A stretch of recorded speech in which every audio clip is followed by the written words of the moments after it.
Bihar board के matric inter board परीक्षा 2023 के उत्तर पुस्तिका के मूल्यांकन का कार्य जारी है। ऐसे में मूल प्रश्न ये है कि काफ़ी विद्यार्थियों के मन में कन्फ्यूजन है कि अगर कोई छात्र छात्राएं किसी विषय में फेल करते हैं तो उनको ग्रेस अंक देने का नियम किस प्रकार निर्धारित किया गया है, अर्थात कि किन किन छात्र छात्राओं को ग्रेस अंक दिया जाता है और किस विषय में अधिकतम कितना ग्रेस अंक मिल सकता है। तो अभी के इस वीडियो में हम लोग समझेंगे कि आपको ग्रेस अंक अगर किसी विषय में मान लीजिए आपका अंक कम आता है तो ग्रेस अंक आपको कितना मिल सकता है, और उसके साथ साथ इसके लिए बिहार बोर्ड ग्रेस अंक देने के लिए क्या ऐसे ही दे देता है या इसके लिए कोई नियमावली तय किया गया है। और अगर आपको ग्रेस अंक मिलता है तो जिस छात्र को ग्रेस अंक नहीं मिला है और जिसको मिला है उसके मार्कशीट में क्या डिफरेंट देखने को मिलेगा, मैं लाइव मार्कशीट आपको दिखाऊंगा इसी वीडियो में। तो चलिए समझते हैं। जैसा कि आप सभी जानते हैं कि इंटर के उत्तर पुस्तिका के मूल्यांकन का कार्य अंतिम चरण में चल रहा है। 24 फरवरी से मूल्यांकन शुरू हुआ था, 5 मार्च को समाप्त कर लिया जाएगा। और मैट्रिक के उत्तर पुस्तिका का मूल्यांकन का कार्य भी जारी है, 1 मार्च से और 12 मार्च के दिन समाप्त हो जाएगा। और बिहार विद्यालय परीक्षा समिति ये निर्धारित कर दिया है कि इंटर का रिजल्ट तो फिक्स है, इसी मंथ में आएगा, और मैट्रिक का भी रिजल्ट इसी मंथ में 31 मार्च तक जारी होने की उम्मीद दिखाई दे रहा है। अब चलिए समझते हैं ग्रेस अंक को लेकर क्या पॉलिसी है बिहार बोर्ड की। तो ग्रेस अंक को लेकर बिहार विद्यालय परीक्षा समिति पुराने ही पैटर्न पे इस साल भी ग्रेस अंक देगा। यहां पे देखिए इंटरमीडिएट में अधिकतम 10% का ग्रेस अंक मिलेगा, और ये मैट्रिक और इंटर दोनों के लिए है। यहाँ पे फिलहाल इंटर का रिजल्ट आने वाला है इसलिए इंटर नहीं, तो यहाँ पे देख लीजिए कि इस बार इंटर मैट्रिक में अधिकतम 10% ग्रेस मार्क्स मिलेगा।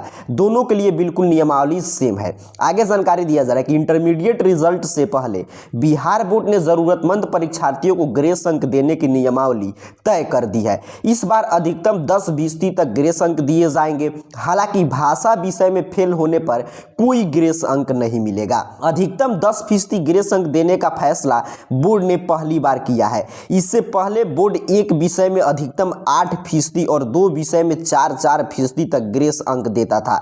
बिहार बोर्ड की ओर से जारी नियमावली के अनुसार किसी छात्र का कुल प्राप्तांक 75% है, लेकिन वो किसी एक विषय में फेल हो गया है तो उस छात्र को पास कराने के लिए बोर्ड अधिकतम 10% तक ग्रेस अंक देगा, बशर्ते कि छात्र ने कोई और लाभ न लिया हो। बोर्ड ने स्पष्ट कर दिया है कि यह नियमावली नियमित छात्रों पर ही लागू होगा, पूर्ववर्ती छात्रों को इस नियम का फायदा नहीं मिलेगा। बोर्ड की माने तो छात्रों को भाषा विषय में उत्तीर्ण होना अनिवार्य है। भाषा विषय में किसी तरह का ग्रेस अंक नहीं दिए जाएंगे।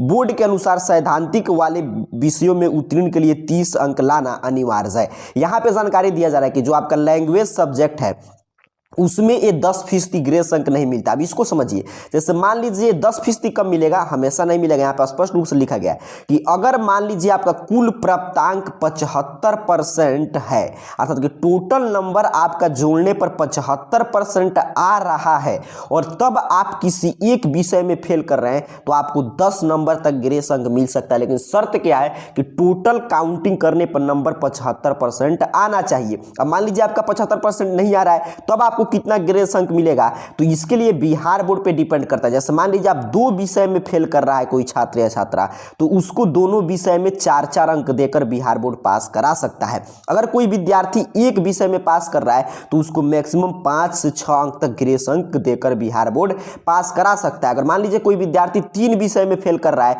तो उसको 2 अंक से ज्यादा वो नहीं देगा एक विषय में। तो इसी तरह नियमावली तय है, और 10% कम मिलता है जब आप 75% आपका टोटल है और एक विषय में ही मात्र आप फेल कर रहे हैं, तब आपको 10% तक अधिकतम दिया जा सकता है। ये बिहार बोर्ड पे डिपेंड करता है कि आपको दे रहा है कि नहीं, लेकिन नियमावली है कि 10% अंक तक आपको देकर ग्रेस अंक पास करा दिया जाएगा। और वही मान लीजिए आपका 75% अंक आ रहा है, अगर 2 विषय में है तो एक एक विषय में 5-5 अंक दिया जाएगा। अर्थात कि उम्मीद कर रहा हूं आप समझ रहे हैं कि अगर आपका अंक 75% है तब आपको 10% अंक मिलेगा, अगर नहीं है तो आपको 3 से 2 से 4 नंबर के बीच में ग्रेस अंक मिल सकता है। ये डिपेंड करता है कि आपके कितने विषय में ग्रेस अंक की जरूरत है। अर्थात कि अगर मान लीजिए एक विषय में है तो 4 अंक तक अधिकतम मिल सकता है। अगर मान लीजिए 2 विषय में आपका 30 से कम आ रहा है तो आपको 2-2 अंक तक मिलेगा अधिकतम, या 3-3 अंक तक। बस यही नियमावली है। तो उम्मीद करता हूं आप समझे होंगे कि ग्रेस अंक इसी पैटर्न पे दिया जाता है।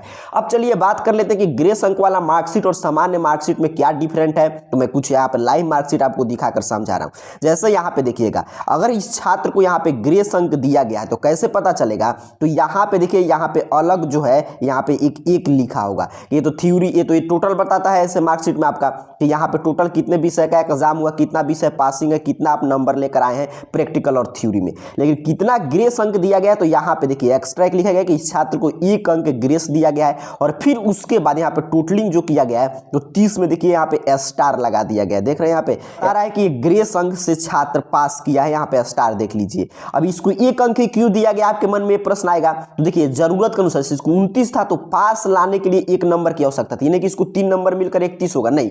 जैसे मान लीजिए आपका इसको 27 नंबर आया रहता, तब इसको कितना देता बिहार बोर्ड, यहाँ पे 3 नंबर देता और यहाँ पे 30, यानी यहाँ पे 30 पूरा करने के लिए ग्रेस अंक दिया जाता है। 30 से ज्यादा 31 32 कराने के लिए नहीं दिया जाएगा, ये आपको समझ के रखना है। मिनिमम पासिंग मार्क्स तक पहुंचाने के लिए ग्रेस अंक मिलता है। तो यहाँ पे आप लाइव देख पा रहे हैं, एक और मैं आपको दिखा दे रहा हूं। देखिए जैसे इस छात्र छात्रा को देखिएगा यहाँ पे 2 अंक ग्रेस अंक, तो ग्रेस अंक का देखिए यहाँ पे रेगुलेशन जो दिया गया है यहाँ पे अलग से लिखा गया है, थ्योरी में मिला है। क्यों मिला है, क्योंकि इसका थ्योरी में पास करने के लिए इंग्लिश में 28 नंबर ही था, आप जानते हैं उसमें 30 नंबर लाना था, प्रैक्टिकल होता नहीं है। तो 2 अंक देकर 30 अंक पूरा किया गया और 30 में यहाँ पे स्टार लगा दिया गया। तो यही बताएगा कि आप ग्रेस अंक से पास किए हैं। और यहाँ पे डी तो आप समझ रहे हैं, ये तो मैट्रिक में मिलता नहीं। देखिए मैट्रिक में स्टार मिलेगा इस तरह आपको ग्रेस अंक, लेकिन डी आप मैट्रिक में चाहे 94 95 कुछ भी ला दे तो नहीं मिलेगा। लेकिन वहीं पे इंटरमीडिएट के छात्र छात्राओं को यहाँ पे डी लगाया जाता है। अगर आप 75 नंबर से ज्यादा लाते हैं तो डिस्टिंक्शन मार्क कि आपने काफी अच्छा परफॉर्म किया है। तो यही स्टार पहचान है और यहाँ पे ए अंक बताता है कि आपको कितना अंक ग्रेस मिला है। तो उम्मीद कर रहा हूं आप समझ चुके हैं कि अगर आपका टोटल नंबर जोड़ने पर 75% से ज्यादा आता है और अगर किसी एक विषय में आपका अंक 30 से कम है तो 10% तक अधिकतम आपको ग्रेस अंक दिया जा सकता है। अगर 75% नहीं है तो विषय पे डिपेंड करता है कि कितने विषय में आवश्यकता है, उतने विषय के हिसाब से आपको ग्रेस अंक दिया जाएगा। और ग्रेस अंक दिया रहेगा तो मार्क बस आपको मिनिमम पासिंग मार्क्स पूरा कराने के लिए दिया जाता है कि ताकि यहाँ पे 30 रहे, उससे कम नहीं रहे। और वो कैसे पता चलेगा, तो यहाँ पे अलग जो ये बॉक्स है इसमें आपका अंक लिखा रहेगा 1 2 3 जितना ग्रेस अंक मिला होगा। यहाँ पे जो देख रहे हैं यहाँ पे स्टार लगा रहेगा, जैसे कि मैंने यहाँ पे आपको उदाहरण के तौर पे दिखा दिया कुछ मार्कशीट। तो उम्मीद कर रहा हूँ ग्रेस मार्क्स को लेकर जो भी आपके मन में कंफ्यूजन था वो सभी कंफ्यूजन दूर हो गया। आप लोगों की तरफ से लगातार प्रश्न प्राप्त हो रहा था कि कितना ग्रेस अंक मिलता है, तो वो भी आप सीखे हैं और किस तरह मार्कशीट में उसको पहचान पाएंगे ये भी आप क्लियर समझ चुके हैं। ऐसे जैसे ही कोई अगला अपडेट आएगा बिहार विद्यालय परीक्षा समिति की तरफ से तो आप जानते हैं सभी अपडेट आपके लिए यहाँ पे आसान भाषा में उपलब्ध कराया जाता है। तब तक के लिए आप सभी को बहुत बहुत धन्यवाद।